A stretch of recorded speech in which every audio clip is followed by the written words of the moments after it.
안녕하세요. 저는 35의 늦은 나이에 지금의 남편과 결혼을 했어요. 남편과 저는 만나면 인사 정도만 하는 대학교 선후배 관계였는데 졸업 후 같은 회사에 취직하게 되면서 직장 동료로 친해지게 되었죠. 그렇게 1년 정도 사내 연애를 하고 결혼을 하게 되었어요. 남편에게는 홀어머니 한 분이 계셨고 남편은 장남의 책임감인지 타고난 효심인지 결혼 후 어머니를 모시고 살고 싶어 했습니다. 일찍 남편을 잃고 자식 키우시느라 고생하셨던 분을 혼자 두기에 저도 마음이 편하지 않아서 흔쾌히 그렇게 하자고 했어요.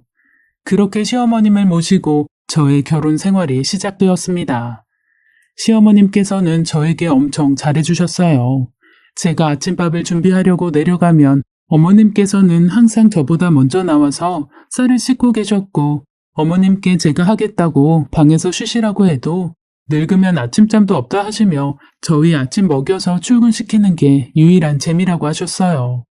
저는 어려서부터 3교대 공장을 운영하시는 부모님 밑에서 자라서 아침밥을 차려주는 엄마에 대한 기억이나 저녁에 다 같이 이야기를 나누는 엄마 아빠에 대한 기억이 많지 않았어요. 저희 부모님은 항상 바쁘셨죠. 일어나면 부모님은 이미 출근하고 안 계셨고 저는 냉장고를 열어 우유 하나를 챙겨 학교를 가곤 했었어요.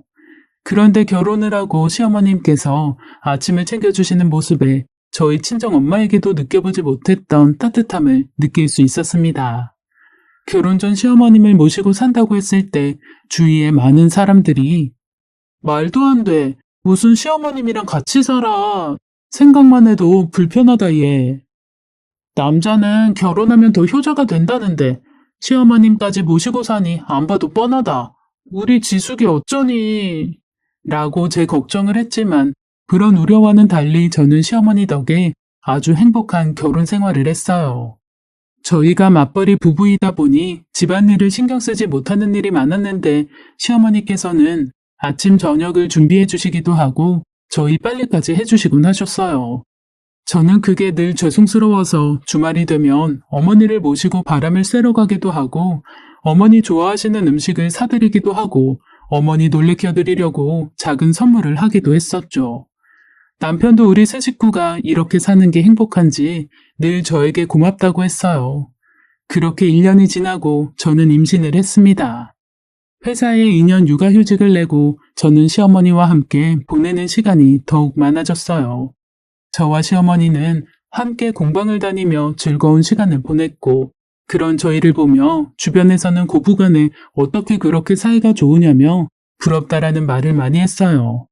그러던 어느 날 여느 때처럼 그날도 함께 저녁을 먹고 저는 주방에서 설거지를 하고 과일을 챙겨서 거실로 나갔어요. 수연이가 다음 주에 한국에 들어온다고 하는구나. 수연이라는 사람은 남편보다 무려 18살이 적은 시어머니께서 40살에 낳은 완전 누뚱이 여동생이었어요. 저의 시누이였죠. 시누이는 20살이 되자마자 미국으로 갔고 그곳에서 일찍이 결혼해서 계속 미국에서 살았어요. 저희 결혼식 때는 출산일을 앞두고 있어서 못 왔는데 그래서 저랑은 얼굴 한 번 못 본 사이였어요. 남편도 시어머니도 시누이 얘기는 많이 하지 않았던 터라 여동생이 미국에 있다는 사실조차도 잊고 살 정도였죠. 수연이가? 갑자기 왜? 정서방이랑 헤어졌다고 하는구나. 아예 한국으로 들어올 생각인가 봐. 애는 어쩌고? 아빠가 키운다고 하는구나. 시누이한테 아들이 하나 있었는데 이혼하고 아이 양육권은 주고 본인만 한국에 들어온다는 얘기였죠. 당분간 지낼 곳이 없어 한동안 우리 집에 좀 있어야 할 것 같은데 새아기가 불편해서 어쩌니? 시어머니께서는 조심스럽게 제 눈치를 살피셨어요. 순간 얼굴 한번 못 본 시누이가 온다고 하니 심장이 덜컹 하더라고요. 사실 같이 살 생각을 하니 불편하기도 했고요. 그래도 시어머니께서 신경 쓰실까봐 어머니 괜찮아요. 아가씨 쓸 방을 좀 치워놔야겠네요. 라고 말해버렸죠. 다음 주 시누이가 오는 날 저는 임신한 몸으로 그래도 처음 보는 가족을 맞이한다고 갈비찜이며 잡채며 이것저것 준비하느라 아침부터 분주했어요. 시어머님께서는 계속 제 몸을 걱정하시면서 말리셨죠. 그렇게 저녁이 되고 시누이가 집으로 왔습니다. 23살의 시누이는 남편과 시어머니의 유한 분위기와는 반대로 굉장히 강한 느낌이었어요. 노랗게 탈색한 머리는 10대 반항아를 보는 것 같았죠. 안녕하세요. 아가씨 처음 인사드리네요. 멀리서 오신다고 고생하셨죠? 아, 지혁 오빠 와이프? 시누이는 차가운 말투로 눈인사를 했지만 뭐 어색하니 그런가 보다 하고 넘겼어요. 왔니? 피곤하지? 조금요. 배고파요. 어쩐지 둘의 인사는 몇 년 만에 만난 모녀 사이 같지 않았어요. 이상하긴 했지만 그날은 저도 워낙 긴장했던 터라 그렇게 우리의 첫 만남이 지나갔습니다. 다음날 저는 어제 음식 준비한다고 무리를 했던 탓인지 배가 뭉쳐서 아침에 일어나기가 힘들더라고요. 남편은 제 팔다리를 주무르면서 오늘 하루는 푹 쉬어라라고 했고 시어머니께도 그렇게 말씀드리겠다고 했어요. 저는 일어날 기력도 없어서 알겠다고 하고 다시 잠이 들었는데 울케 일어나봐. 시누이가 벌컥 저희 방에 들어와서 소리를 쳤고 저는 깜짝 놀라서 침대에서 일어났어요. 울케 지금 뭐 하는 거야? 어떻게 시집 와서 시어머니 밥상도 안 차리고 자고 있을 수가 있어? 저는 너무 당혹스러워서 말도 못하고 있는데 뒤에서 시어머니가 따라 들어오셔서는 얘 지금 새언니한테 무슨 말버릇이야? 어제 너 온다고 무리해서 몸이 안 좋은 건데 애는 혼자나? 임신한 게 유세야? 정말 기가 막혔습니다. 저보다 14살이나 어린 사람한테 반말로 그런 소리를 들으니 머리가 새하얘지고 이게 꿈인가 싶더라고요. 시어머니께서 시누이 팔을 잡아당기며 나가자고 하시며 그 방을 나갈 때까지 저는 어안이 벙벙해서 아무 말도 할 수가 없었습니다.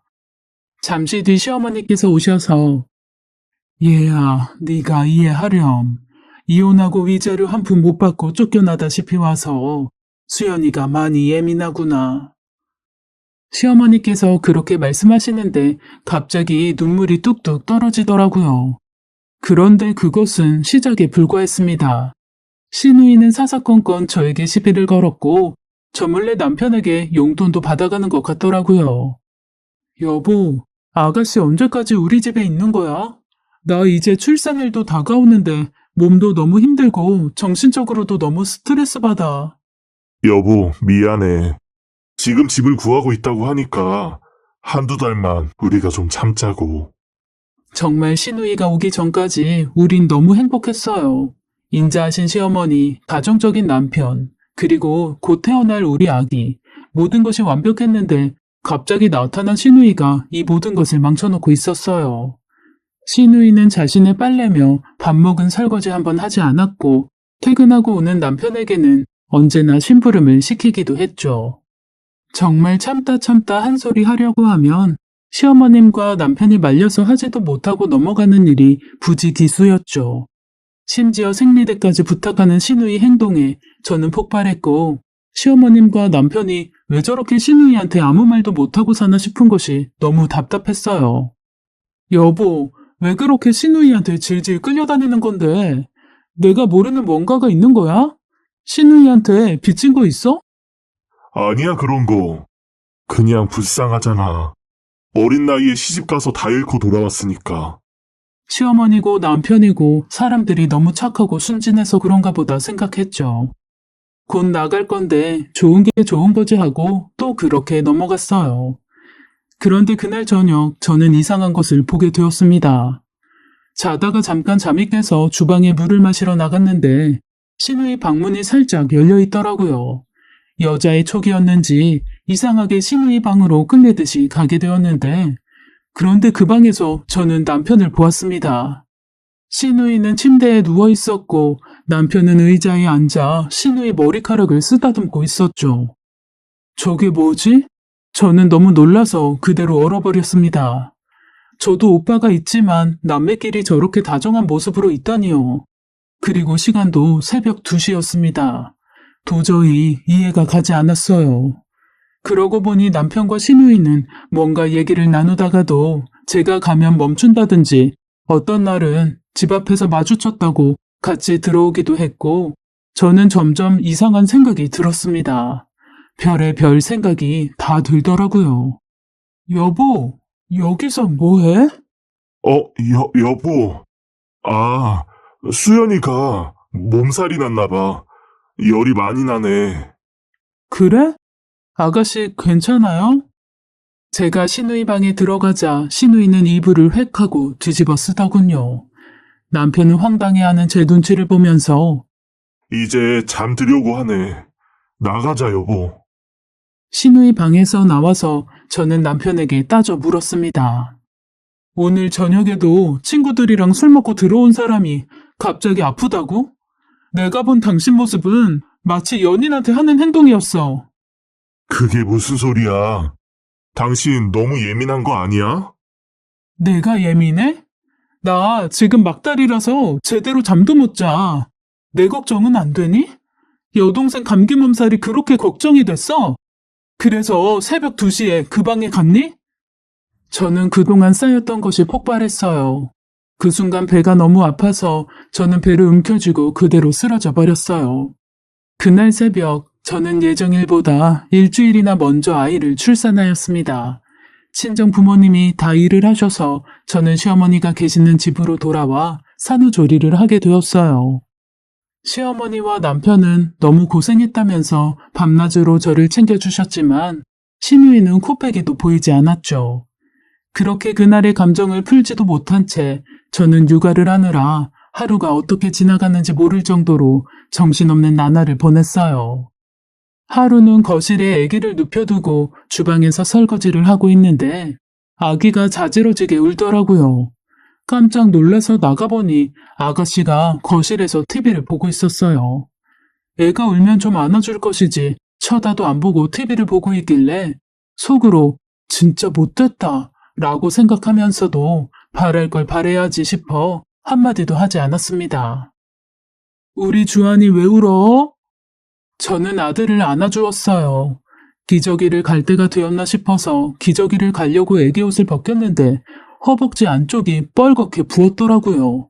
저는 깜짝 놀라서 어머, 이게 뭐야? 뭐에 물린 거야?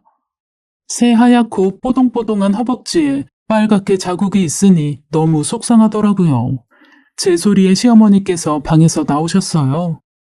왜 그래? 주한이 무슨 일 있니? 어머니, 이것 좀 보세요. 벌레에 물린 것 같아요. 시어머니께서는 알로에 크림을 가지고 오시면서 내일 당장 방역업체를 불러야겠다고 하셨어요. 그런데 시누이는 벌레 하나 물린 거 가지고 유별나기는 누구네 안 키워봤나? 뭐 그렇게 유난을 떨어요? 안녕하세요. 라고 하며 이해 안 간다는 표정으로 일어나서는 방으로 쌩 들어가 버리더라고요. 진짜 따라가서 뒤통수라도 한 대 날리고 싶은 것을 꾹꾹 눌러 참았죠. 그날 저녁 저는 남편에게 시누이의 행동에 대해 이야기했습니다. 미국에 두고 온 아이가 생각나서 더 그럴 거야. 다음 달이면 이사 나가니까 당신이 조금만 더 참아줘. 미안해, 여보. 연애 때도 다툼 한 번 없었던 남편이었는데 시누이가 이 집에 온 이후로 다투는 일이 자주 생기니 너무 속상했고 제가 육아 때문에 지쳐있던 터라 더 예민한 건가 생각했죠. 그래도 며칠만 참으면 이사 나가니까 참자 하면서 버텼어요. 그런데 다음날 아들 반대쪽 허벅지에 또 빨갛게 부풀어 오른 것을 보고는 저는 이게 사람이 꼬집은 거라는 확신이 들더군요. 시누이가 의심스러웠지만 차마 그건 말할 수 없어서 그 다음부터는 아들을 절대로 혼자 두지 않고 제가 주방에 있을 때도 아기 흔들 침대에 눕혀서 항상 제 옆에 두었어요. 그리고 다음날 저는 남편의 적금 만기가 될 때가 되어서 은행을 갔는데 이미 남편이 적금을 탔다고 하더라고요. 제가 이상해서 남편에게 물었더니 당황해하면서 대답을 못하는 거였어요. 아니, 어디에 썼으면 썼다고 하면 되지. 왜 말을 못해? 미안해. 수연이 나갈 집 전세금을 좀 보태줬어. 참 어이가 없어서 그 돈은 우리 아들 주한이를 위해서 쓰자고 결혼할 때부터 넣은 적금이었는데 신우이 이사할 집 비용으로 다 썼다니 그것도 저와 한마디 의논도 없이요. 정말 황당했습니다. 풀리지 않았던 감정이 있는 상태라서 더더욱 화가 났죠. 그래도 신우이가 이사를 나간다는 그 생각 하나로 미련하리만큼 그것도 참고 넘어갔습니다. 그런데 며칠 후 사건이 터졌습니다. 제가 육아휴직하는 동안 회사에 구조조정이 있어서 저를 대신해서 일하는 후임이 바뀌었고 저는 인수인계차 며칠 회사 일을 봐줘야 하는 상황이 생겼어요. 그래서 시어머니께 아기를 맡기고 회사를 다녀오곤 했는데 그날은 마침 시어머니께서 친구분들 모임이 있으셔서 집에 안 계셨어요. 하는 수 없이 신우이에게 아기를 잠시 봐달라고 하고 집을 나왔습니다. 신우이한테 아기를 맡기는 게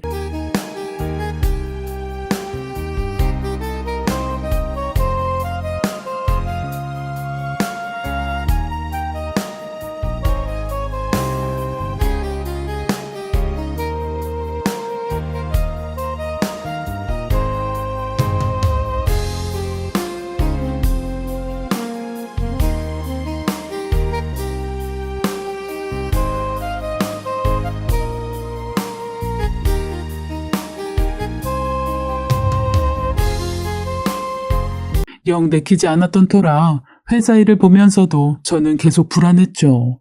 계속 시계를 보고 있으니 회사 선배가 마무리는 자기가 하겠다고 얼른 집에 가보라고 하더군요. 그런데 집에 돌아오니 신우이와 아기가 없는 겁니다. 온 집안을 다 뒤졌는데도 아무 데도 없기에 놀라서 신우에게 전화를 걸었어요. 전화를 받지 않더군요. 너무 답답하고 무슨 일이 일어난 건 아닌가 안절부절하며 남편에게 전화를 걸었어요. 여보, 아가씨한테 주한이 잠깐 맡기고 일 봐주고 지금 집에 왔는데 집에 아무도 없어. 아가씨는 전화도 안 받아. 앞에 놀이터라도 간 거 아니야? 이제 100일 된 애를 어딜 데리고 나간다는 거야. 저는 너무 걱정이 되어 남편에게도 소리를 질렀고 그때 마침 시어머니께서 들어오셨습니다. 시어머니께 자초지종을 말씀드렸더니 시어머니께서 밖에 나가서 찾아보자고 하셨어요. 놀이터며 동네 슈퍼며 다 찾아다녀도 신우이와 아기는 보이지 않았고 그때 문득 한 가지 생각이 머리를 스쳐 지나갔습니다. 오늘은 거기서 만나. 오늘은 잘 좀 하자. 신우이는 요즘 어떤 게임에 빠져 살았는데 낮이고 밤이고 PC방에 가서 친구들과 게임을 하더라고요. 게임한다고 밤을 새고 들어오는 날도 많았죠. 불현듯 그게 생각나서 저는 동네 PC방을 뒤지기 시작했습니다. 그리고 한 지하 PC방 구석에서 친구 3명과 게임을 하고 있는 신우이를 발견했습니다. 주변을 둘러보니 신우이 뒷자리에 아들 주한이 유모차가 보이더군요. PC방 안은 담배 연기들로 가득했고 온갖 욕설들이 난무했습니다. 저는 순간 이성을 잃었어요. 눈이 돌아버린 거죠. 너무 화가 나서 미친 듯이 달려가 신우이의 머리 끄댕이를 잡았습니다. 깜짝 놀란 신우이가 저를 보더니 이거 왜 이래? 이거 안 나? 소리 지르더군요. 야, 너 지금 여기에 주한이를 데리고 온 거야? 제정신이야? 어? 저는 당장이라도 때릴 기세로 노려보며 소리를 질렀어요. 야, 이거 안 나? 실컷 내 새끼 봐줬더니 놔 이거! 정말 답이 없는 여자였어요. 주변의 신우이 친구들이 저를 말렸고 그때 주한이가 우는 바람에 저는 정신을 차리고 주한이를 안고 그곳을 나왔습니다. 뒤에서 신우이가 욕을 하더라고요. 집으로 돌아와서 저는 너무 분하고 억울해서 그리고 화가 나서 펑펑 울며 남편과 시어머니께 말했어요. 아니 어떻게 100일도 안 된 애를 PC방에 데리고 갈 수가 있어요. 거기 사람들 다 담배 피고 얼마나 지저분한데 거기에 주한이를 데리고 갈 수가 있냐고요. 정말 너무 속상해서 눈물이 계속 나왔어요. 시어머니께서는 어쩔 줄 몰라 하시며 연신 미안하다고 했고 남편은 신우이가 집에 돌아오면 따끔하게 뭐라고 하겠다고 했죠. 이게 따끔하게 뭐라고 해서 될 일이야? 정말 상식 밖이야. 그때 신우이가 씩씩거리며 들어왔습니다. 야, 너 정신 나갔어? 감히 나를 때려? 신우이는 현관문을 쾅 닫으며 금방이라도 저를 때릴 기세로 신발도 벗지 않고 집안을 들어오더군요. 내가 언제 아가씨 때렸어요? 말은 바로 해요. 이게 어디서 거짓말이야? 나 때렸잖아. 내 머리끄댕이 잡았잖아. 어찌나 크게 소리를 질렀던지 자고 있던 주한이가 깨서 울었어요. 저는 순간 또 눈이 돌아갔습니다. 진짜 애가 놀라서 우는데 참을 수가 없더라고요. 어머님, 죄송해요. 저 도저히 못 참겠네요. 저 진짜 아가씨가 이 집에 온 후로 다 참았어요. 제가 어디까지 참아야 해요? 수연아, 너 정말 왜 이래? 도대체 왜 이렇게 속을 썩이는 거야? 시어머니께서는 바닥에 털썩 주저앉아서 우셨어요. 황수연, 너 지금 이게 뭐 하는 짓이야? 저는 남편이 그렇게 무섭게 소리 지르는 건 처음 봤어요. 그런데 잠시 후 신우의 입에서 나온 충격적인 이야기에 저는 그만 경악을 금치 못했습니다. 왜? 누가 날 이렇게 만들었는데? 나는 왜 이렇게 살아야 되는데? 저는 신우이가 무슨 말을 하는 건가 싶어서 어이없다는 듯 지켜보고 있었어요. 이봐요. 내가 당신 남편 딸인 건 몰랐죠? 당신 남편이 18살 때 낳은 사람이 바로 나라고. 수연아. 너무 충격이었어요. 신우이가 남편의 딸이라니. 이게 도대체 무슨 말인가 싶어서 한동안 저는 아무 말도 못하고 있었어요. 당신 남편이 고등학생 때 사고 쳐서 낳은 딸이 나라고.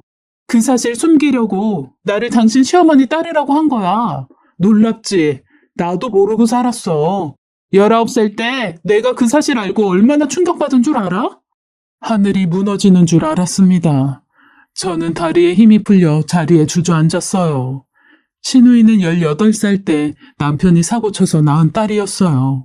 신우이의 엄마는 19살이었고 딸아이를 낳고는 못 키운다며 시어머니께 아이만 던져주고 떠났다고 해요. 시어머니는 아들 앞길 막힐까봐 그 아이를, 그러니까 신우이를 당신 호적 밑으로 넣고 누뚱이 딸로 위장해서 키우신 거였어요. 신우이가 19살이 되던 해에 시아버지가 돌아가시면서 가족들과 나누는 이야기를 우연히 듣게 되었고 자기 출생의 비밀을 알게 된 신우이는 그 충격으로 미국으로 떠난 거였어요. 그곳에서 한국인 남자를 만나서 동거를 하며 살았다고 해요. 그리고 임신을 했고 아이를 낳았지만 그 남자는 신우이를 버렸어요. 결국 아이만 뺏기고 한국으로 돌아온 거였죠. 이 말도 안 되는 이야기를 저에게 하는데 저는 믿을 수가 없어서 하염없이 눈물만 흘렸어요. 그동안 남편과 시어머니가 신우이에게 말 한마디 따끔하게 못하고 질질 끌려다녔던 것이 다 이런 이유 때문이었어요. 아들 주한이를 안고 있다가도 신우이가 오면 바닥에 내려놓던 남편의 모습이 그제야 퍼즐처럼 맞춰지더군요. 왜 나는 아빠도 엄마도 없이 혼자여야 돼? 내가 태어난 게 내 잘못이야? 왜 나는 이렇게 숨어서 살아야 돼? 신우이도 울면서 소리 질렀고 남편도 눈물을 흘리며 신우이를 안아주더라고요. 그 모습을 보는데 정말 배신감과 절망감이 몰려왔습니다. 당신 나를 감쪽같이 속인 거야? 저런 딸이 있으면서 여동생이라고 속인 거냐고. 여보, 미안해. 내가 다 설명할게. 당신한테 말할 수가 없었어. 여보, 정말 미안해. 용서해줘. 남편은 무릎을 꿇고 제게 빌었고 시어머니도 용서해달라며 비셨습니다. 용서? 여자 털끝 하나 모르는 것처럼 굴더니 고등학생 때 사고를 쳤어? 언제까지 속일 생각이었어? 내가 당신이 낳은 딸을 평생 아가씨 아가씨 하며 그렇게 살길 바란 거야? 지금까지 그런 내 모습을 보면서 다들 얼마나 우스웠어? 내가 다 알게 되었는데 이제 어떻게 할 거야? 한참 동안 말이 없던 남편은 지수가 정말 죽을 죄를 졌다. 근데 나 수연이 못 버려. 이제라도 아빠 노릇하고 싶어. 내가 책임지고 싶어. 수연이가 한국 들어온다고 했을 때부터 당신한테 말하려고 했어. 근데 용기가 없었어. 미안해. 당신은 고등학생 때도 지금도 용기가 없구나. 아들 주한이한테 부끄러운 줄 알아. 지수가 알잖아. 나 당신 사랑해. 그리고 우리 아들 누구보다 행복하게 잘 키우고 싶어. 근데 수연이도 내 딸이잖아. 당신이 받아주면 안 될까? 그래, 아가. 우리가 잘못한 거 안다. 그런데 저 아이도 핏줄인데 어쩌겠니? 네가 받아주면 안 되겠니? 아, 정말 이 사람들 제정신 아니다 싶더군요. 이제 와서 자신의 숨겨둔 딸을 받아들이라니요. 정말 정신이 혼미해졌습니다. 그런데 그때 나는 저 여자를 엄마로 받아들일 생각이 없어. 아빠가 선택해. 나야 저 여자야? 수연아, 선택하라고. 아빠 노릇하고 싶다며. 나한테 기다리라며. 미안하다며. 난 절대로 저 여자랑 저 아기랑 같이 못 살아. 선택해. 막장도 이런 막장이 없었습니다. 대답을 하지 못하는 남편을 보며 저는 마음이 무너져 내렸습니다. 그때 알았어요. 저 사람은 더 이상 내 남편이 아니겠구나. 내 아이의 아빠가 아니겠구나. 신우이, 아니 남편의 숨겨둔 딸이 밖으로 뛰쳐나갔어요. 저의 그 생각에 확신이라도 주듯 남편도 뒤따라 나갔습니다. 저는 도저히 이 모든 것들을 받아들이기 힘들었고 그날 주한이를 데리고 도망치듯 친정으로 갔어요. 전화도 문자도 찾아오는 것도 다 만나주지 않았습니다. 진짜 하루에도 몇 번씩 이게 정말 말이나 되나 싶고요. 아무것도 모르고 천사같이 자고 있는 아들 주한이를 보니 하염없이 눈물만 났습니다. 제 상처는 아무것도 아니었어요. 앞으로 주한이가 아빠 없는 아이로 자라 상처받을 것을 생각하니 그것이 억장이 무너졌습니다. 남편과 시어머니는 계속해서 용서를 빌었지만 저희는 결국 이혼을 했습니다. 저희 부모님께서는 사기 결혼을 당했다며 난리가 나셨지만 저는 더 이상 그 집과 엮이고 싶지도 않았어요. 남편과 같은 회사에 다니고 있던 저는 회사를 퇴사하게 되었고 주변 지인들 모두 남편과 관련된 사람들이라 대인 기피도 생겨버렸죠. 제 인생이 송두리째 흔들리고 있었고 정말 아무도 모르는 곳에서 살고 싶었습니다. 보다 못한 부모님께서는 언니와 형부가 살고 있는 호주로 이민 가기를 권했습니다. 그렇게 이민을 와서 이곳에서 지낸 지 벌써 20년이네요. 아들은 잘 커주었고 아들이 10살이 되었을 때 저와 아들을 진심으로 사랑해주는 남자도 만났어요. 안녕하세요.